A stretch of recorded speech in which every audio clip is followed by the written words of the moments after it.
Hi, this is Steffi from Steffi's Beads and Baubles, and this little guy I've been excited to share with you all week. I want to do a shout out to one of my subscribers. Her name's Ginger, and she asked me to do a gingerbread man, and I've just recently found my cookie cutter, and I actually cut out a whole family. So I will be doing gingerbread girl, a gingerbread boy, and I even found a little tiny baby. So I've got these little guys here. But while I was looking for these, I found this. And I thought that was the coolest thing ever. I'd never used it. It came with this one. I have an absolutely massive cookie cutter collection. I don't even know how many, hundreds. And I had these brand new in a package, and I decided what fun to make a Day of the Dead or Sugar Skull gingerbread man. So I figured I'd do this real quick for Halloween, and then I'm immediately going to start on this guy. But now you won't have this more than likely, so what I wanted to show you was you could take any gingerbread man, and see his arms are a little different, but I have seen gingerbread where the arms are down, and you could just make the head a little bigger, or just draw one out. But it's a real simple pattern, just basically a gingerbread with a skull-shaped head. And I will put a picture of these two together and the measurements in my blog, which is linked below, so that you can at least have a picture to look at. I don't know how to do a pattern online. I'm really trying. My son's going to help me, so hopefully in the next week or two I can figure out how to put printable patterns on my blog. But until then, I will put a picture of these with the measurements on my blog for you. But anyway, I cut out a whole bunch of them, and then I cut out the little spine and the little hips. I just basically did a little paisley shape and then a little tube shape. But what I did is I glued these down, because on the first one I did, if you can see, his little spine is really crooked because it moved while I was stitching it. So I immediately glued the rest of them down so that wouldn't happen again. And I'm not going to do a detailed blow-by-blow on this guy. I'm going to show you how to do different elements, but this type of craft really needs to be individual. I did little flowers up here. I did little detail work with seed beads. I added some flowers here and here, and then I added some right in this area to kind of hide how the spine was moved. These are simple bugle beads, which are about ½ inch. These are ½ inch bugle beads here with extra large seed beads that I had. These are about 30 years old. And then these are little tiny, probably ½ inch. Yeah, they're about ½ inch bugle beads with regular size seed beads. And then these are your normal 5mm sequins, and I used an 8mm sequin in the middle.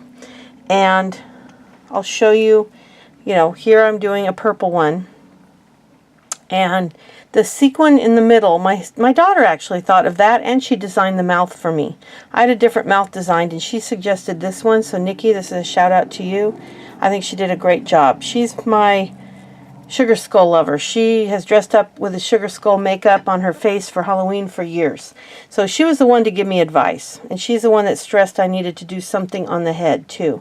Which, if you look at this cookie cutter here, you can see they do lots of designs on the head. When I get better at embroidery, I might try my hand at more embroidery. And then all I did was a little stitch here, like a blanket stitch, to hold this down. And then, like I said, I used bugle beads, and then I used small bugle beads, the size of the black ones, for the ribs. But my last haul video, I had this necklace, and I told you I had an idea for it, and this is what it was.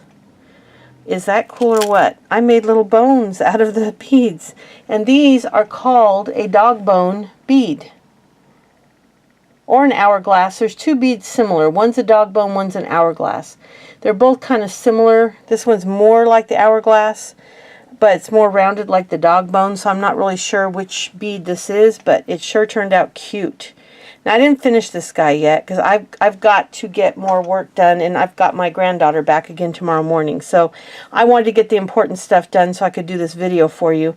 But I wanted to show you that because I know that these beads are not that hard to find, and old necklaces like this are everywhere. But it came with, it's pretty full. I mean, I've already taken some off, and I mean, there's a lot of beads on this one necklace. So if you can find something, they remind me of tri-beads a little bit with just two sides. That's what they remind me of. Like if you had a two-sided tri-bead, that's what they look like to me, but they're not a tri-bead. So, but that's what they remind me of. But they're called either an hourglass bead or a dog bone bead. So if you wanted to look for it, that's what I would look for. And they are about 1/4 inch, I would say. Yeah, right around 1/4 inch. Same as the bugle beads. I think that's why they work so well. And so what I did is I stitched this down. I took the bugle bead and I'll show you real quick how I did that. And this is a sewing needle. I hope it'll work. All my needles disappeared on me. I don't know where my size 10 needles are. But I come through, and what I did is I took 2 of the oversized. Now you can see these are big. This is a normal 11. Let me get 11-0 seed bead. Here's an 11-0 seed bead. So I believe those would be an 8-0. If I had to guess, I'd say those are an 8-0. The 6-0s are the big ones. So I think these are an 8-0. And you take one of those and you just go through it like you're doing, like I've shown you on the ornaments, except without a sequin. And you just go through it. And I don't worry about it being precise or perfect. I just kind of put it here and went through it. Oh, look what I just did. I did what I always tell you not to do. I went back through the hole. Okay. So go back and try it again. Okay. And then I come right up next to it and put the other one. And that's how I did all the bones. Is I just came right back up next to it, put another one, and then I came up between them and I put the bugle bead through. And I kind of laid it down because I wanted to make sure I had it flush up against those beads. So what I did is I kind of put it flush up, and then once I knew exactly where I wanted it, I went back through and pulled it nice and tight. And it's going to float for a minute while you're getting it in place, but that's okay. Right there. And then you come back up and do your other 2 bone ends, just like you did on the other side.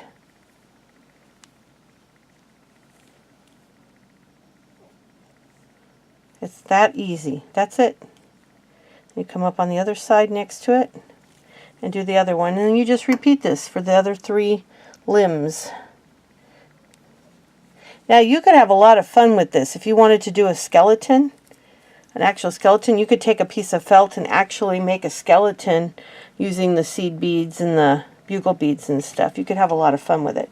But I did that on all 4, and then I'm not even going to tie this off. I'm just going to go over and show you how to do the stitch. And basically I do kind of a blanket stitch where I go in here.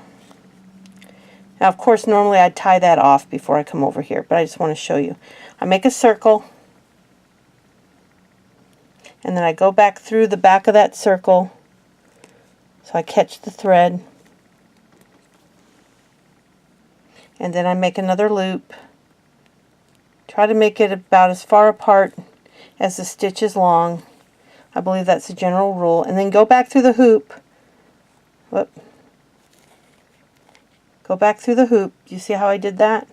And it'll make a nice little line on top. See? And you just keep doing that. Just try to be as even as you can. It's white on white, so you really won't see it. Catch it with that.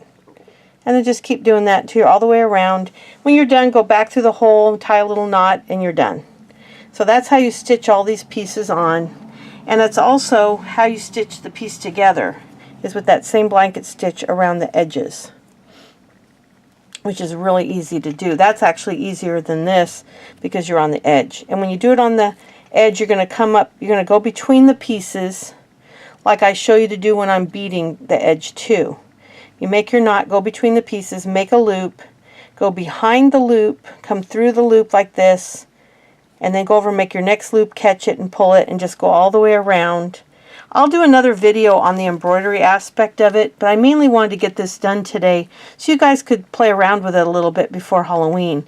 Now you can put a loop on this, which I want to do, and you can either use embroidery floss or you could bead it. Today I'll do like a piece of embroidery floss to just kind of show you a simple loop on him if you don't want to do the beads. But you can do, I've got a great big hook, great big needle here. I'm trying to get this floss on it, and it's not working. I was afraid of that. So let me get a bigger one so I can get that. I love embroidery floss, but I have a real hard time working with it. I really truly do. Once I get the thread on, I'm good. But boy, I have a hard time getting all those threads. Hold on, let me get out of camera for just a minute. All right. I'm going to sit for a minute here. Anyway, while I do this, I'll talk a little bit. The goal is on this piece is to decorate it, make it bright and colorful. So you want to mix and match your colors as much as you can. If you noticed, I don't know if I have them in frame, but if you notice, I don't know if you can tell from there, I did the eyes in a magenta, kind of hot pink, but I used a turquoise seed bead inside. Okay, I'm not getting this thread on here. Anybody that has tips for me, I'm really rusty on the embroidery. I guess I'll get one with a ginormous hoop because I am not having any luck. There, that worked. But like I said, you could do this with beads, and I'm just going to put a hole in the back like this and just do a very simple loop. I'm not doing anything fancy on this one, just kind of catching it on the back, and I'll tie it up on the front. Now, you could do a tighter loop, you could tie a knot there, you can make a smaller loop. I kind of made a big one, but you could do it any way you wanted. That way you can hang them up wherever you want, depending on the size loop you need. Now for the ribs, I did the same thing as I did on the bones, except I don't put the end piece. I just kind of put 3 on each side, and you can see mine aren't perfect. Now as for the flowers, I get these from Cartwright. I've shown them before. I am not affiliated. I wish I was, but I'm not. But Cartwright.com, but it's 2 C's. Go there. They have no idea who I am, but I buy a lot of stuff from them. And they have these really cute flowers. Let me see if I can show you in my hand so you can really see them. They're a nice cupped sequin flower. And they have them in all different colors and actually different sizes, because here's the little bitties. Look at this. Here's the little ones, and here's the big ones I just showed you. I like to actually layer them. So some of what I did, I layered them. And some I actually didn't layer on this, but I've done that on my other beadwork. But if you look here, I put that on top of a black sequin. And then I put the little ones on top of the normal size sequins of 5 millimeters. Kind of reversed it, but with a different design over here. Here I just used the cup flowers with the blue turquoise seed beads. And up here I did little just seed beads with a flower here, and then a big flower and 2 little flowers. But you don't need the flowers to do this. You could do this with just seed beads and sequins.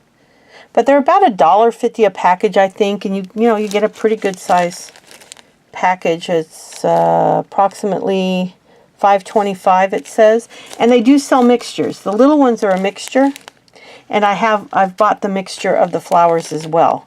I think they have a $10 minimum order, if I remember correctly, and their shipping is not outrageous. I never order less than about 20 or 30, so I'm trying to stay away from there for now because I got to use what I have. But they have lots of interesting flowers, and some of the other colors they have. And I got these on clearance recently, these tiny ones. I don't know if they still sell those, but they have all different colors of these. But in this project, you want the bright, bold colors. You want, nice, bright colors, because this is a Day of the Dead, and they're bright, vibrant colors. So you don't have to match anything. It can be oranges, and I want to use reds or greens, but pinks. There might be some greens, but I stayed away from the reds and greens a little bit, and I did all the vibrant like blues and pinks and purples. But really, you could do whatever you wanted. If you liked red and green, you could do a red and green one for Christmas, I suppose. But for the mouth here, let me finish the mouth for you. Kind of jumping around, but I know my time's running out today. If you see what I did a seed bead, a bugle bead, a seed bead, a bugle bead, a seed bead, a bugle bead is the pattern here. And I put them pretty close together. And I just try, oh, I pulled the wrong thread. Look at that. That's pretty funny. I try to touch the, not quite touch them. Let me put the needle on this thread too. I try to not quite touch them, but have them real close together. My daughter stressed it needed to have a stitched together look. So that's what I was attempting to do here. So I put them pretty close together, and I just pick up a bead, and I put a bead, and I just go right next to that hole and go back through. Now see, normally I do not have another thread going. As you know, most of my tutorials I have several pieces, but I just didn't have time to get this tutorial done. And then I go from the back and I just put it down a little further. Just try to match it up. I grab another bugle bead from over here and then go down and pull it tight, see? And then one more seed bead. Doesn't have to be perfect. That's the charm of this type of beadwork, is if it isn't perfect. And I know there's people out there that do absolutely beautiful, perfect work. Now this is only 4 bugle beads. I think I'm supposed to do 5. So I can do one more bugle bead. Let me grab it over here. And then one last seed bead. And you can make this mouth as small or as big as you want. If you want to put 3 bugle beads and 5 seed beads, you can do that. I like to end with a seed bead. But it's that easy. And like I said, this especially is a project where perfect is not. Now, if you notice, I made a lot of mistakes on this one. I made the spine go up too high. I should have made it a little lower. Because like this one's a little lower. So, pay attention to that as you're doing it. Like I said, normally I do not bring you something unless I've done 3 or 4 of them. But I thought this was a loose enough craft that I could show you one finished one and kind of show you what I did. And you could have some fun with it, because there are only a few days to Halloween. But what I did is I went ahead and glued a bunch of them so that I could work on them. And I'll probably do the rest of them later, but I just wanted to get one done to show you. I was pretty excited about it. Never thought, and I did a contrasting color on the back. I never thought about doing, and this is supposed to be kind of a loose heart. And this is what she did. She took one of my 8mm sequins, and she nipped it like this. And this is my daughter. And she nipped it like this. And then she just took a little nip out of the bottom of it.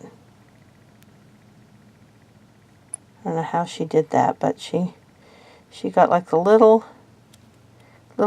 notch out of the bottom of it.